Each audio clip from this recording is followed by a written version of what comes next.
All right. Good evening, everybody. Welcome. My name is Malik DePina. Let me just go ahead and do that one first. Um, and pronouns he, him, his. I am a peer coach lead at the Triton Transfer Hub. And I'm here today to represent the Triton Transfer Hub as part of our 2 week stress management campaign, starting out with this great Zoom burnout and prevention strategies workshop with our partners at Health Promotion Services, and gonna toss this off to a health educator who's gonna be mainly facilitating this whole workshop, Renee Delacroix. She's great. We've been working on this for a couple weeks, so Renee, off to you. Thank you so much for that lovely introduction, Malik. So hi, everyone. Again, my name is Renee Delacroix, and I'm a health educator in health promotion services here at UC San Diego. And I'm not going to be the only one facilitating this workshop today. I've actually invited one of your fellow transfer students and also one of our wonderful well-being peer educators, Emily Hardy. So if you want to give a shout out, Emily. Yeah. Hi, everybody. I'm Emily. Thank you for the introduction, Renee. Like Renee had said, I am one of the Wellbeing Peer Educators, and I'm also a class of 2021 transfer student. Awesome. So before we get into our workshop today, which, as you can tell from the title, is all about Zoom burnout and strategies for overcoming Zoom burnout. But before that, I'd like to start off with an open, honest, and respectful dialogue, talking about your student experience as we've transitioned into remote learning. So the question that I have for you all is, how has the transition to remote learning impacted your student experience, especially as it relates to being a transfer student? So I'd love to open up the floor and see if anyone would be comfortable and willing to share their experience.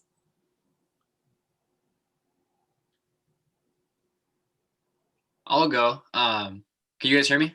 Yes. Yep. Okay, cool. So I just obviously this is transfers, but I just transferred. And last semester at my community college, it was cool because I already had friends from community college. So now going to UCSD, I don't really know anybody, and I'm not even on campus right now.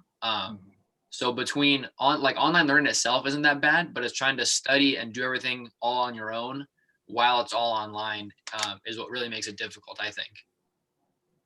Thank you so much, Alexander, for sharing that. I think that's something that probably resonates with a lot of people. Yeah, I think it's that fact that it's so unusual for us to be in this situation where in a typical setting, you would have been able to transfer over to UCSD and have all of that engagement and connection with other people, not only just on a social aspect, but also help like academically, being in a classroom setting, working with other individuals, having study groups in person, things like that totally contributes to your overall experience. And so thank you so much for being willing to share that experience, because I think other people are feeling that as well. I don't think you're alone in that. Would anyone else like to share their experience? I could go ahead and share my experience. Awesome. So I know Alexander had said that he just transferred. I could definitely relate to some of the things that he was saying about it being hard to establish those connections with people. I was lucky to where I did at least have 2 quarters on campus because I did transfer last year. And so fortunately, I was able to move in with one of the friends I had made, but I have definitely hit a wall as far as my connections have gone in establishing those friendships this year, since I am currently living off campus, and I don't see in the near future any time that I would be on campus. But one of the biggest struggles that I have faced as a transfer, especially transitioning over to a Zoom platform, is that I really kind of felt stuck. Like I was a person who felt I learn a lot better when things are told to me and I'm in a classroom setting and I'm just like in that environment that's made to be a study environment. And when classes initially transitioned to Zoom, I was one of the students that opted to be sent home because it was in that period where everyone was panicking and not really sure like how to approach the pandemic. And I felt like a lot of what I had worked for in my 2 years at community college kind of got taken away from me. I felt like I had put in so much work and so much effort to finally be where I wanted. And then I just got sent right back home. And so that was something that was really a struggle for me to learn to deal with, being back home again and adjusting to this platform that obviously was not ideal. And I'm sure it's the same case for a lot of students too, that this is definitely not ideal. Thank you so much, Emily, for sharing that. I think the fact that you shared that experience, the fact that you're able to essentially be vulnerable when we're sharing our experiences like that, when we're sharing our challenges, that is really difficult. And so proud of you for being willing to be open with that, because I think other people, again, like Alexander, they're feeling that as well. Even as someone who's pro staff, we're feeling that as well too, that lack of communication, that lack of engagement with other people. It's created so many barriers in that sense. So thank you so much, Emily, for that. So let's just jump in, and I guess I should backtrack a little bit. So the reason why I love having and starting workshops with this open discussion is because it gives us the opportunity to listen to the lived experiences of others. And with that comes the opportunity where we can say, you know what, I connect with that. I resonate with that. That totally makes sense to me. And with that, when we find out commonalities between one another, even though we are completely unique individuals, but we have those shared experiences, that increases our sense of belonging. That makes us feel like we're not alone. And so I hope that you all were, even if you didn't speak today, that you were still able to feel that sense of connection, because I think that's really important. So now let's jump into this topic about Zoom and Zoom burnout and some strategies for coping with that. So I'm going to start off with the positive. So Zoom has created this really awesome opportunity where many of us have been allowed to work and learn remotely, and also connect and engage with other people while we're practicing physical distancing. So on one hand, it's really opened up the opportunity to continue working, learning, and connecting with others. But on the flip side of that, just like most things in life, because we are on it so frequently, because it's become such a part of our daily lives, there have been many drawbacks and challenges when it comes to working, learning, and connecting with individuals remotely. And one of the impacts of that to our health and well-being has been something that we're calling now Zoom burnout. Oftentimes it could be referred to as Zoom fatigue. And so when we think about burnout in the traditional sense, the things that really come to mind are things like feeling really exhausted, feeling like you've lost your motivation, having this sense of dread, like, oh no, I have to jump onto a Zoom call, having that sense of dread that you probably, maybe you didn't have, or maybe there were some classes that you had in a physical capacity, but for the most part, having the sense of dread of jumping into a class or a meeting is probably something that's not entirely the norm. And just having this general sense of feeling unwell, not feeling like yourself, feeling a little bit disconnected. And so that's what I really think of when I think of burnout in the traditional sense. So now let's transition. So we just talked about burnout in the traditional sense. What do you all think are some of the signs and symptoms of Zoom burnout, given this new virtual learning and working environment? What do you think are some of those signs and symptoms of experiencing burnout specifically related to Zoom? And feel free to either take yourself off of mute and shout out the answer, or enter your answer in the chat box.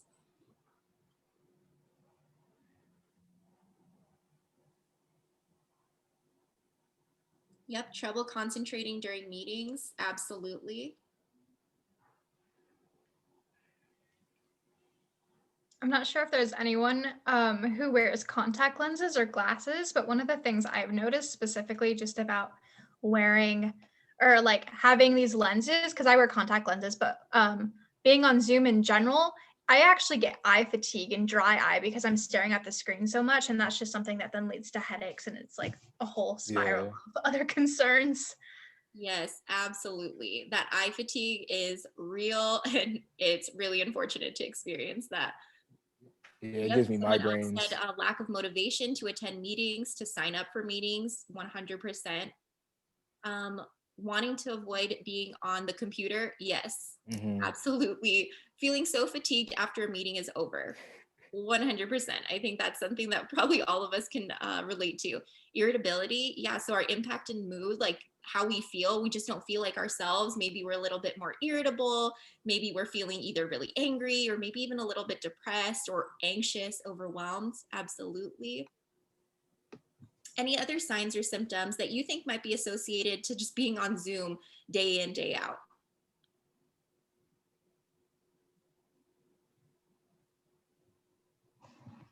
Emotional Definitely. drop when in the middle of the call, anxious. Yeah, absolutely. Okay, thank you all so much for sharing that. So you all completely nailed it on the head when it comes to the signs and symptoms. Yep, being overwhelmed, 100%. So you all had really amazing feedback on that. Everything that you all said completely relates to Zoom burnout. And so what I want to emphasize here, I'm going to repeat it several times because I think everyone needs to hear it. It is normal and valid to feel overwhelmed, to feel exhausted, to feel loss of motivation, to feel overwhelmed and just feeling like you're not yourself. All of that is completely normal and valid given this really unusual, unprecedented situation that we're all experiencing as we're working remotely and also learning remotely while all practicing physical distancing. So again, it is normal and valid to feel all of these either negative emotions or negative experiences, just feeling like you're not okay. That is completely normal given the situation that we all are in right now. But with the help of self-compassion, kindness, creativity, and self-care, in terms of prioritizing our health and well-being and taking care of ourselves, we can make remote learning as manageable as possible. In addition to that, remote learning can provide an opportunity for growth and to really strengthen our resilience. Because when we think about resilience just in the general context, resilience is really built upon the foundation of hardships and challenges. And so basically all of 2020 has been, I would classify, a hardship or a challenge. And so all of the experiences that we've been dealing with, all of those challenges that we've been chugging along, getting through, that has really revealed, and I hope that it has revealed to you how strong you are, how capable you are, how resourceful you are. And all of that gives us the opportunity to grow, to learn from this, to kind of come out of hopefully 2020, this new and resilient person, this person who's really strong and capable and who can get through anything. So I just like to kind of start off our discussion on that note where, yes, it is really challenging. What you're feeling is absolutely valid and normal. But on the flip side, we can grow and we can learn from this. So let us talk about why Zoom burnout is even a thing. And I'm sure you all can kind of come up with your possible explanations, but I'll just list some of them. So the first one is connecting and communicating with others via camera is just not the norm. We've essentially had to adapt very quickly to this new form of social engagement, of working and learning remotely, because that's not something that we're necessarily used to. And with that, we're not used to having a camera pretty much right in front of our faces day in, day out for hours on end. It's just not normal. And so that adaptation has been exhausting and it can be really emotionally and mentally challenging.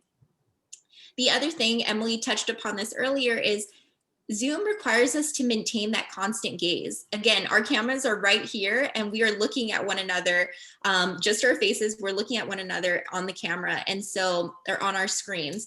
And so that basically forces us to maintain that constant gaze, and it lessens the opportunity where we can really relax our gaze and refocus our lenses. And this wasn't necessarily the case when we're learning and working in person. So for example, say you're at Peterson Hall and you're kind of at the top of the lecture hall. When you're sitting at the top of the lecture hall, you have the opportunity to look down at the professor, to look around what other people are doing, seeing your classmates, engaging with your with your friends and your peers. Also, you might be able to look across the way and either see the chalkboard or a camera, or not the camera. See, I'm on Zoom, not the camera, the clock on the wall. So you have those opportunities to really relax your gaze, refocus your attention, refocus your lenses on Zoom, that's just not the case unless you intentionally take steps to doing that. And we'll talk about that in the strategy section in just a bit. The next thing that can contribute to Zoom burnout is this hyper awareness of our appearance. So again, the camera is right here on our face. We can become really hyper aware, hyper vigilant of what we look like, what our background looks like, and how others may perceive not only how we look, but what they see in the background. And so that hyper vigilance, whether you're consciously aware of it or not, is very taxing on the mind and your emotional well-being. The next thing, because we are working very heavily utilizing technology, especially like our laptops and our computers, that just kind of opens up Pandora's box when it comes to multitasking. So say you are listening to a lecture, you're in a Zoom call, but you're starting to get pings, whether that be from your email or instant messages, and then you start responding to those.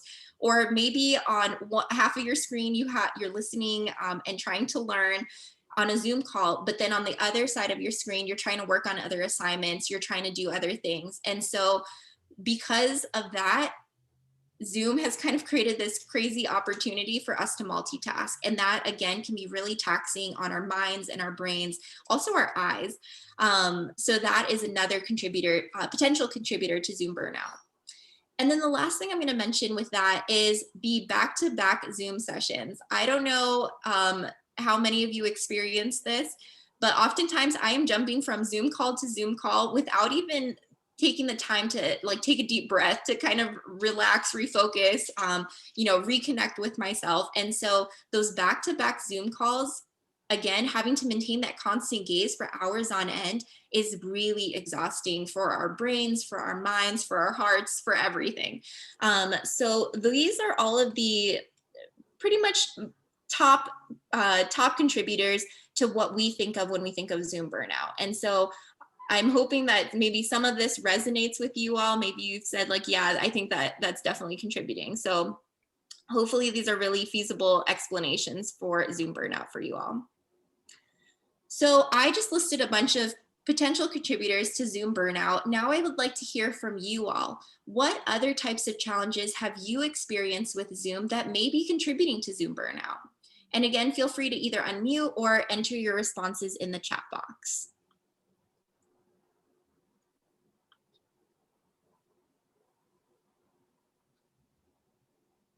Other challenges that you've experienced when it comes to Zoom. Yep, so internet drops, definitely technological difficulties there and connectivity issues. Let's see, someone else says it drives my attention issues, absolutely crazy. My brain basically anything. My brain is basically like trying to find anything else more interesting and engaging. Yep. Additional awareness and distractions from the real world while on a Zoom call. Yeah, so again, it taps into that overstimulation. There's just so much going on. Any other types of challenges that you may experience while being on Zoom or just having to rely so heavily on Zoom? That was something I was just about to mention. Family members interrupting me when in class. Yeah, especially imagine the challenges of having to work in a space where your family members or your partner or roommates or anything like that, anybody like that, they're all in the same space. And so that can be really distracting, or it could also be a bandwidth issue. It can cause that connectivity issues. Yep, so absolutely. Thank you all for sharing that. See, someone said, being afraid to ask questions because I don't want to interrupt someone else who is talking. Absolutely. Emily, cats walking across the keyboard. Yep, I'm sure you weren't experiencing that when you were in a traditional classroom setting. So now, thank you all for sharing. I'm going to pass it on to Emily, and she is going to facilitate this discussion question. All right, so the next question is, what strategies have you implemented to reduce Zoom burnout? So I can go ahead and start this one as well. So one of the strategies that I personally have implemented is making sure I set time apart for myself to separate myself from screen time. Because a lot of my hours are spent facing a screen, I've especially made it part of my weekly routine to take at least one full day a week to go outside and do something. Like, for example, I'll find a hike to do on a Saturday, or I'll find some other sort of like outdoor activity, or just something that'll get me outside of my kind of bubble where I'm on the computer. And I found that that has been something that's very helpful for me, because not only does it get me away from the computer, but it's also something that I'm looking forward to every week, instead of just, oh, I have another class. Something that I've found helpful is I set like a start and a cutoff time for when I'm on my computer. Like I really only do stuff on my computer probably like from 9 a.m. to 9 p.m. And then after that, I kind of just cut it off. So like before that, that's time for me to just, brush my teeth. If I want to go for a walk or something, do that. And then after 9, it's time for me to just cool down and relax. And that's been helping me like get better sleep for sure.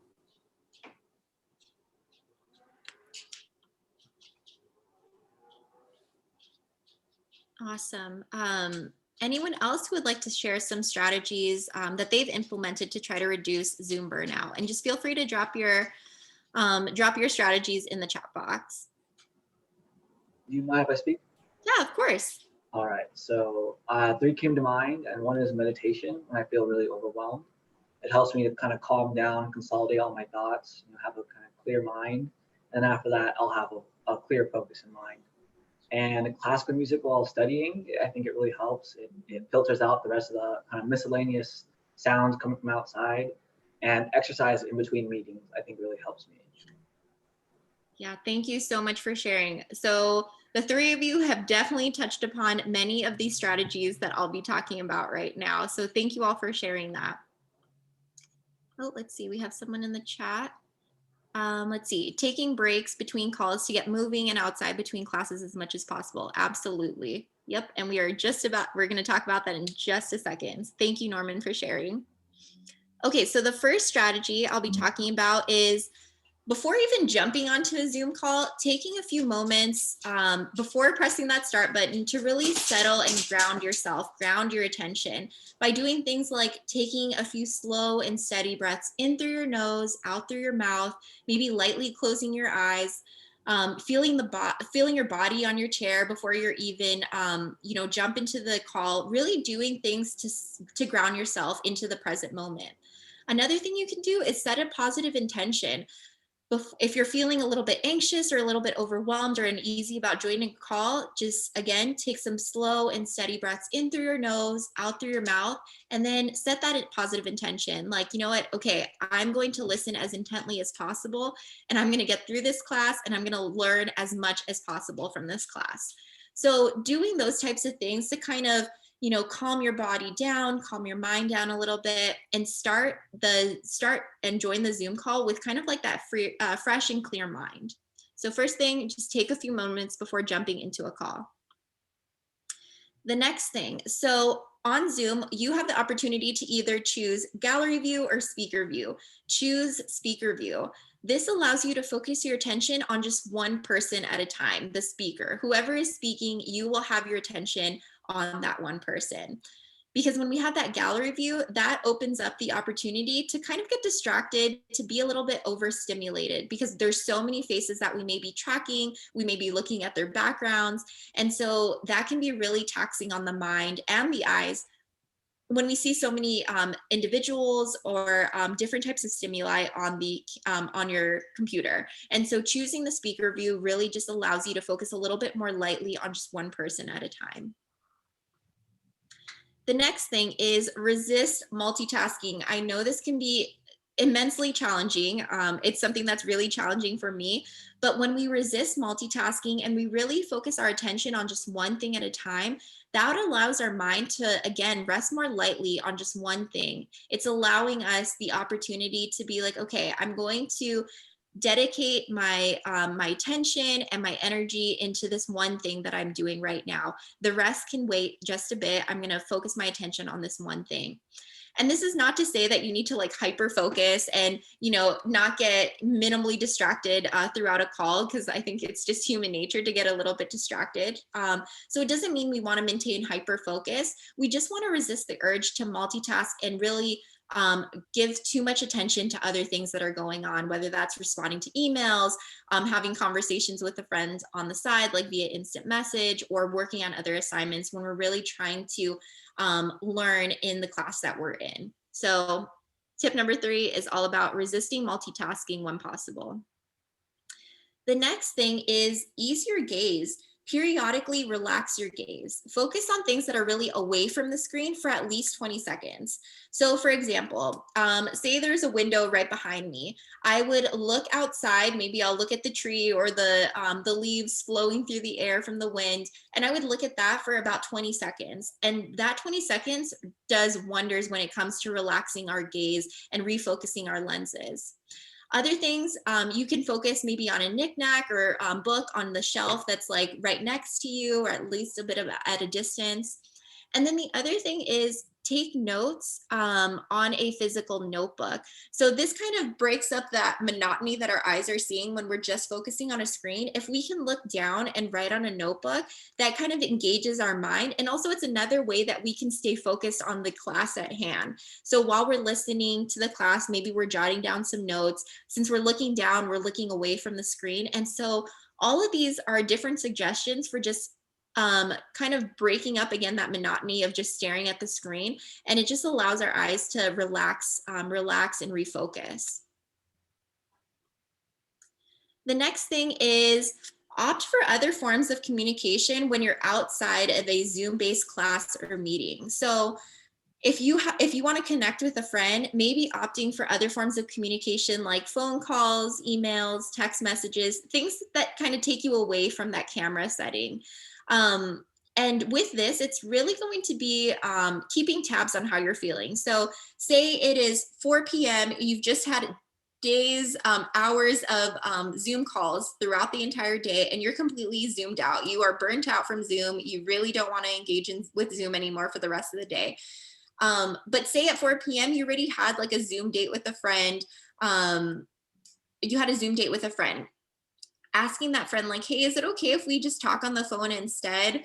I'm just not feeling well. I'm really zoomed out today. And so being comfortable with having that open conversation. And I think the thing about the environment that we're currently living in is a lot of people feel this way. So hopefully if you feel a little bit uneasy being that like upfront and direct with a friend, just knowing that other people feel zoomed out as well. And so just listening to your body, kind of tapping into your self-awareness and acknowledging that and respecting that and opting for other forms of communication when possible. The next thing is practicing self-kindness. So again, we are living in such unusual and challenging times. So it's important to be kind and patient with yourself. Again, validating your feelings, knowing that, I'm not alone in this. Other people are feeling the way that I'm feeling as well. And so also acknowledging that some days are going to be a little bit harder than others, and that's completely okay. And that's completely normal and valid. And so with the self-kindness piece, it's just so important to really, again, tap into that self-awareness, really understanding what are my thoughts like? Are they more negative? Are they more positive? And so if you do find that you are practicing what we call negative self-talk, so that internal monologue in your head is a little bit more negative, maybe you're putting yourself down a little bit, maybe you're not being as kind with yourself as possible, try to reframe and restructure those thoughts from the negative to the positive.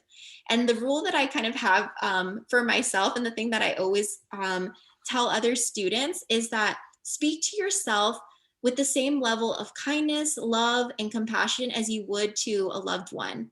So the way that I think about it when I think of negative self-talk, negative versus positive self-talk, is as humans, we have the opportunity to either be our harshest critic, practicing negative self-talk, or we have the opportunity to be our greatest advocate. And so always striving to be our greatest advocate.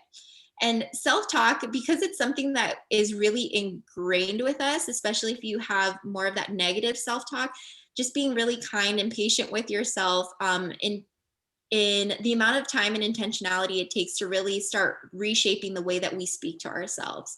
But again, the first step is going to be having that self-awareness, kind of being aware of how that self-talk is it more positive, is it more negative, and then starting to make that transition to the more positive self-talk and speaking to yourself as you would a loved one or your best friend. The next thing is take breaks. So it is so important to start scheduling breaks throughout the day, whether that is a 20 to 30 minute power nap, taking a quick walk outside and just getting some fresh air, or like Elijah said, practicing a brief meditation or even breathing exercise to get grounded in the present moment, kind of bring your feelings of being overwhelmed from here to down here.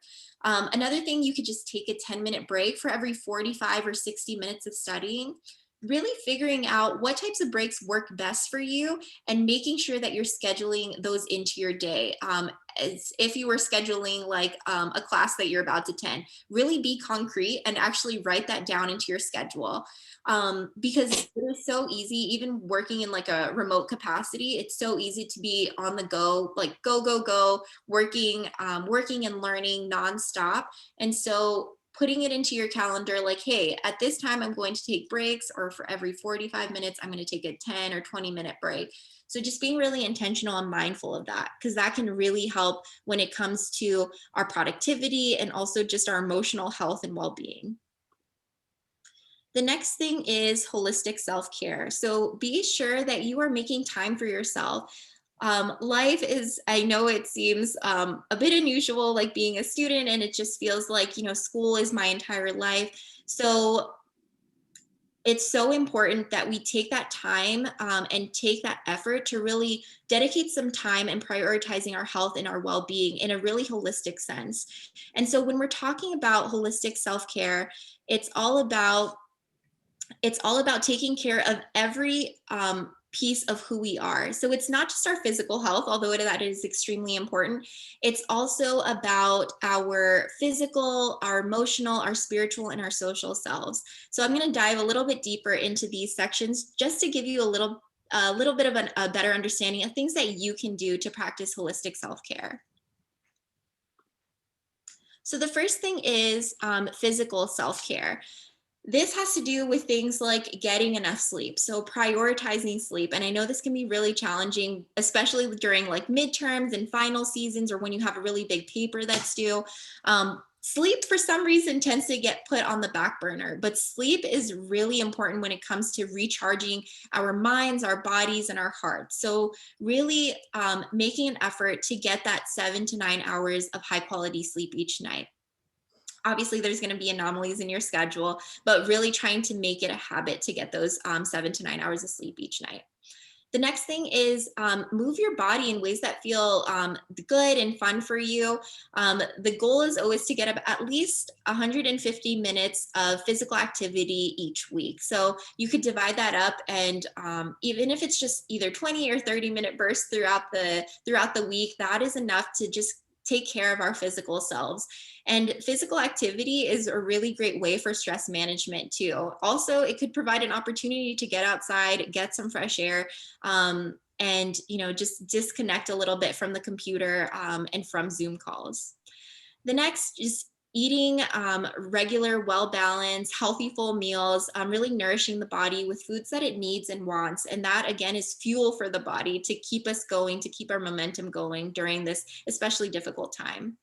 And then other things to be mindful of is just reduce alcohol and caffeine consumption. Take deep breaths. If you're feeling really overwhelmed or stressed out, sometimes our breath can be almost like we're hyperventilating a little bit, or there's very shallow breaths, which can kind of exacerbate those feelings of being burnt out and overwhelmed. And so being conscious of that and, taking a few moments, even if it's just 60 seconds, to take slow and steady breaths in through your nose and out through your mouth. And then lastly, finding that balance between work, play, and rest. I think that's going to be really important when we are trying to overcome Zoom burnout and also just remote learning in general. The next is emotional self-care. So discover ways, healthy ways to cope with stress. Let's see, someone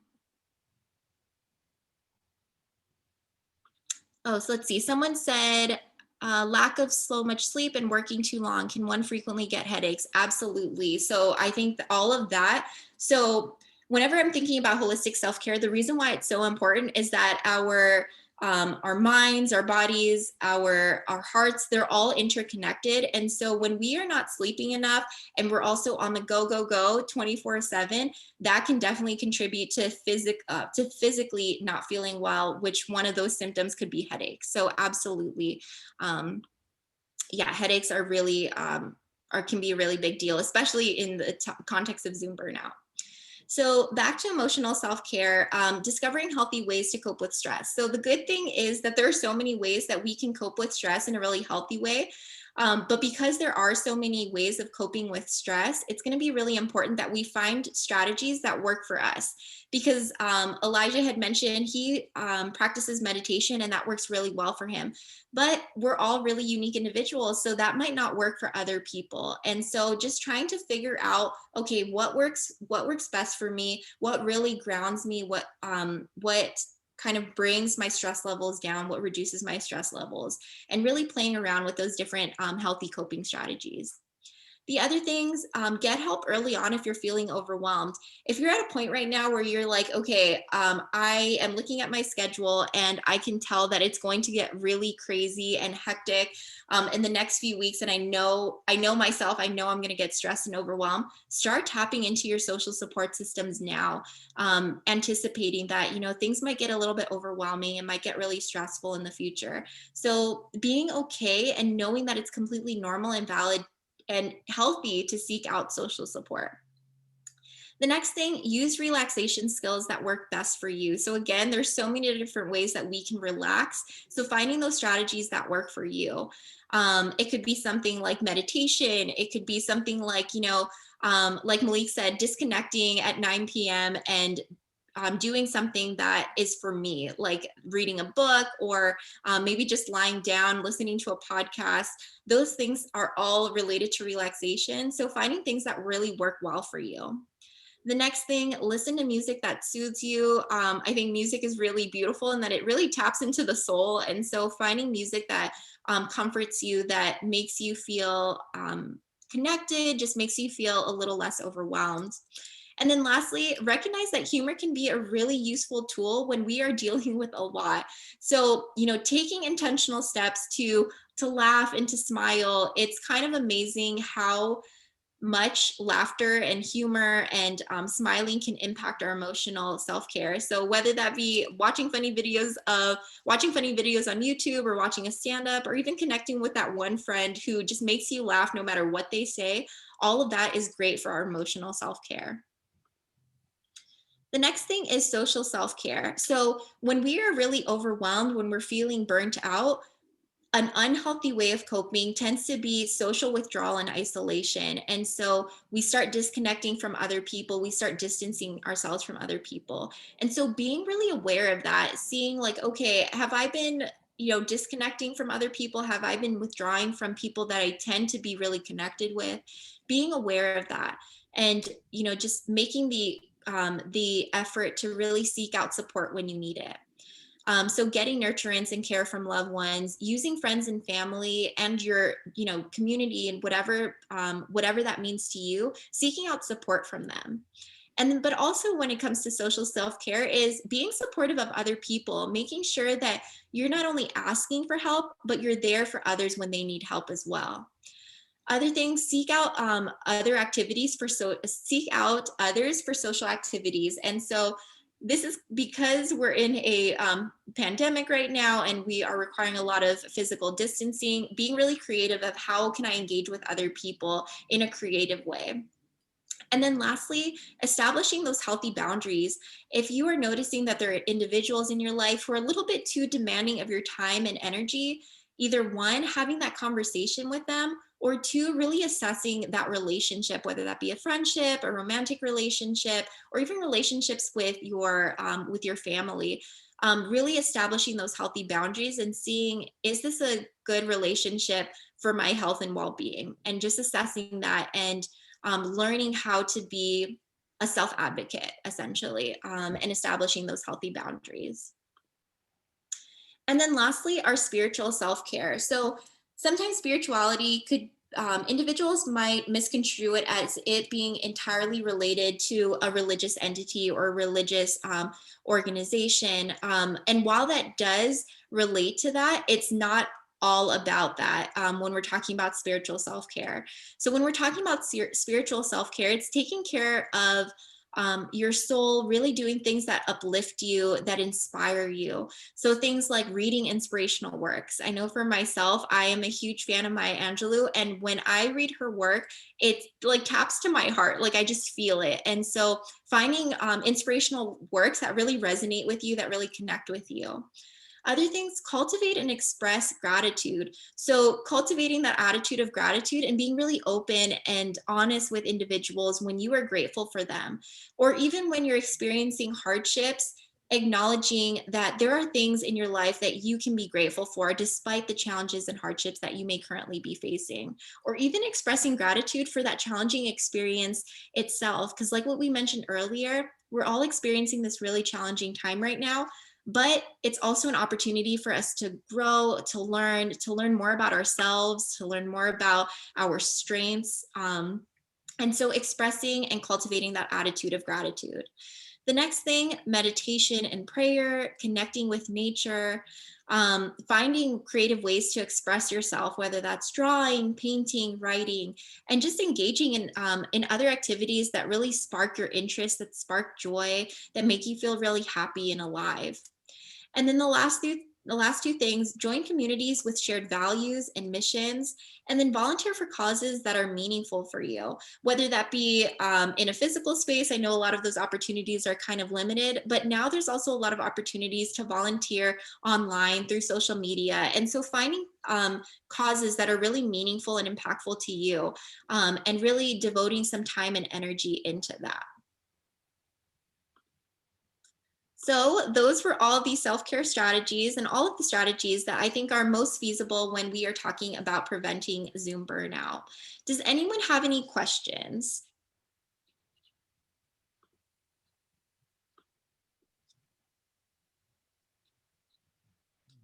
Okay, if there are no questions, always know that I am here for you all as a resource. I am a health educator, again, that focuses on general health and mental health. I also offer free personalized one-on-one support and guidance in health through health coaching. And that's just a really great opportunity. If you have health and well-being goals that you really want to achieve, but you kind of don't know how to get there, please feel free to reach out to me. My name again is Renee Delacqua. And if you visit our Health Promotion Services website, healthpromotionservices.ucsd.edu, you can find my email address there and just connect with me. I'm always here for you all. And then the last thing is I like to always put in a plug for our health and well-being podcast. It's called Live Well, Be Well. It's available on Apple Podcasts, Spotify, and Google Podcasts. And that's just a place where we offer a lot of information in a fun and quick way about different topics related to health and well-being, whether that be stress management.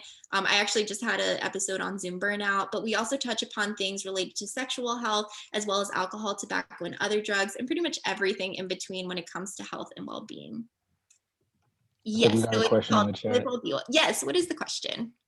I don't know. I think Elijah wanted to ask one. Yes, Elijah, do you have a question? Yeah, I was wondering if you had a purpose in what you do. So like in the meetings that you do, do you have a certain purpose in why you do it? Kind of sort of like a self-actualization reason that you have? Yeah, so do you want to just know my personal experience? I mean, for anyone that's willing to share. Yeah, okay. Well, I can definitely share.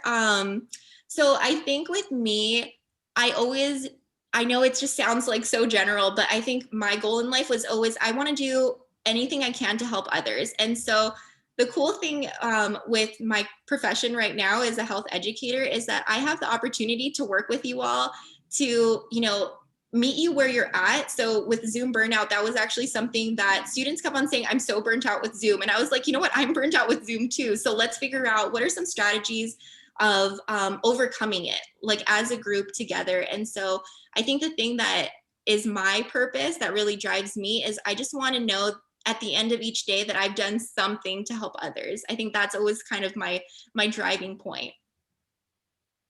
All right, thank you so much. Yeah, of course. Anyone else like to share on that? I think that's a great question. I guess two things. One of them's related, one of them's not. As far as like, I think having a why is super duper duper important. Cannot stress that enough. Especially right now when we're disconnected. Take the opportunity to, do like that self introspection, tap in with your why, tap in with your motivation. I think that'll help a lot, especially when things get stressful. I know that's something that helps me a lot. So yeah, definitely tap into your why if you're feeling like overwhelmed or stressed. That can kind of give you the motivation that you need to get over that hill and get things in a more manageable situation. Yeah. Second thing is, if y'all liked that and like the content that we were talking about, Renee has been so super duper kind as to put together some great content for us on Instagram. So if you follow us at either the Triton Transfer Hub or UCSD Health and Wellness, what's y'all's UCSD, it's at UCSD HPS. That's our Instagram handle. Perfect. So I'll put those in the chat real quick at UCSD HPS. Yep. There we go. Boom. And Elijah and Malik, you both made such a great point. And so I'm going to also put a plug in for our next workshop focused on resilience. We're actually going to be talking about what's your why. So I think that was a really great way to kind of put that out there. I would love to see you all at that next workshop. That's probably the thing I'm most passionate about is talking about resilience. And so if you like what you heard today, we definitely have more down the line that's coming through. And that resilience workshop is something that that students in the past have really loved. And so I hope that you all will attend that. And then before we close out today, I actually would love if you all could provide some feedback on today's workshop. I'm going to be launching a poll. So if you can enter in your responses, and then you are free to go after that. Thank you all so much for taking the time to come to this workshop today and, continue your health and well-being journey. So thank you all so much.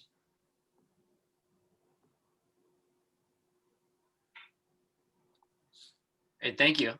Thank you. Hey, no problem. Have a great one. Have a great evening.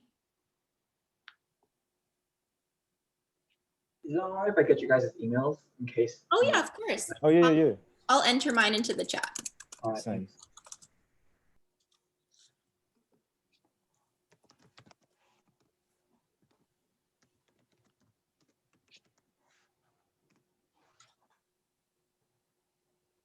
Hey, Renee, one of the students in the chat wants to know, I believe these are being recorded and they want to know where they might be able to access it because they hopped on the call a little bit late. Malik, do you know where it's going to be posted? Yeah. So like all of the workshops that we do on with the recordings, we post them on our YouTube.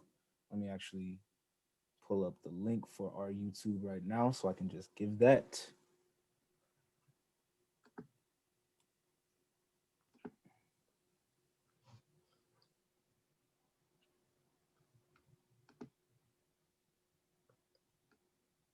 Okay.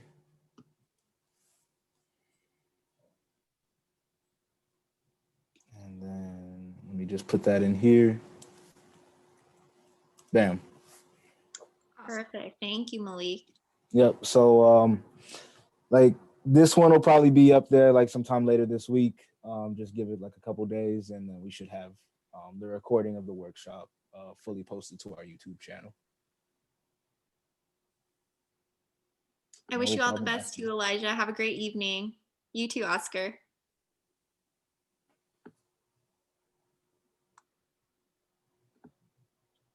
Cool. Yay. We good. We done. All right. But yeah. Sharing. All right. So that's cool. And I'll stop recording actually. Okay. Boom. Ooh, it got